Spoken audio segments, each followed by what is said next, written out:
बहू ने पूरे परिवार के लिए खाना बनाया, मगर करण ने गुस्से में खाना नहीं खाया। बेटा तूने दिन भर कुछ नहीं खाया, चल खाना खा ले। बाबा भूख तो तब लगती जब मन शांत हो। आपकी पुरानी गलती की सजा तो हम बच्चों को मिल रही है। करण ऐसा मत बोल, पिताजी ने जो किया हम सबके लिए किया है। अब तो बंटवारा होकर ही रहेगा। आप भी पिताजी अपनी जिम्मेदारी खुद ही उठाएं। बेटा तू ये क्या बोल रहा है? मैं अपने हिस्से की जमीन अलग चाहता हूँ।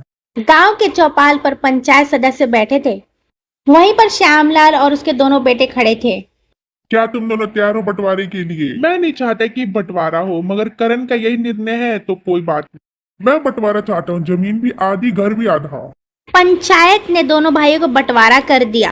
हे भगवान, तूने ये क्या किया? बंटवारा हो गया। दीवार खींची जाने लगी।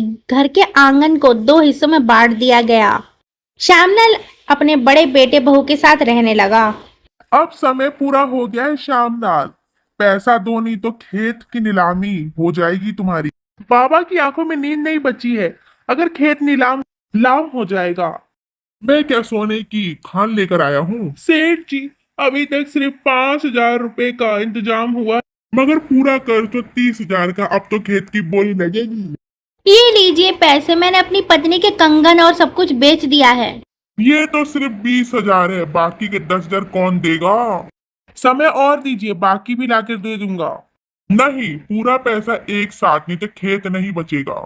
भाई मेरी मदद कर, मुझे 10,000 दे दे, हम बाबा का खेत बचा लेंगे। मैं अपनी कमाई फूकने नहीं आया, जो करना है खुद कर। ये वही खेत है जिसमें तूने पहली बार मिट्टी से खेला था। बेटा इसे बचा ले।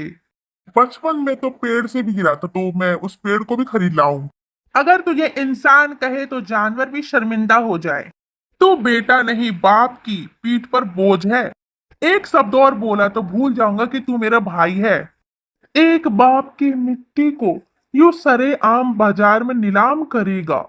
उसका हौसला देख, वो सब लुटा चुका। गांव के लोग एक एक करके आगे बढ़े। मैं दूंगा 500 रुपए हेल्प में, और ये 600 रुपए मेरी तरफ से। एक एक करके सभी गांव वाले पैसे देने लगे।